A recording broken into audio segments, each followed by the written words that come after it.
कैलासवासी अशोक कदम यांच्या स्मरणार्थ बारे येथे 27व्या SNF वाचनालयाचे उद्घाटन।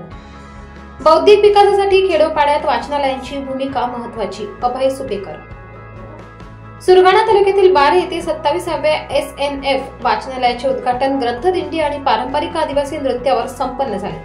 कैलासवासी अशोक एकनाथ कदम यांच्या स्मरणार्थ उभारलेल्या या वाचनालयाचे उद्घाटन दैनिक सकाळचे उत्तर महाराष्ट्र आवृत्तीचे संपादक अभय सुपेकर यांच्या हस्ते करण्यात आले। कार्यक्रमास निवृत्त महापालिका आयुक्त जीवन सोनवणे, श्रीमती अलका कदम, सहाय्यक पोलीस निरीक्षक सोपान राखुंडे, सरपंच वैशाली गावित, सोशल नेटवर्किंग फोरमचे अध्यक्ष प्रमोद गायकवाड प्रमुख पाहुणे म्हणून उपस्थित होते।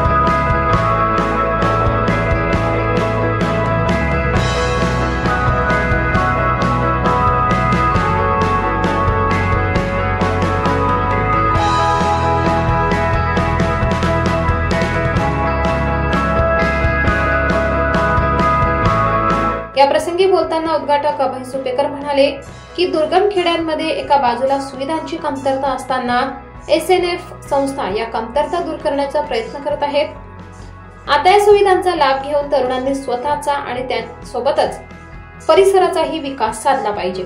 ज्यांच्या पतीच्या स्मरणार्थ वाचनालय उभारले गेले त्या श्रीमती अलका कदम म्हणाल्या की माझे पती कैलासवासी अशोक कदम यांना यापेक्षा चांगली श्रद्धांजली दुसरी होऊ शकली नसती।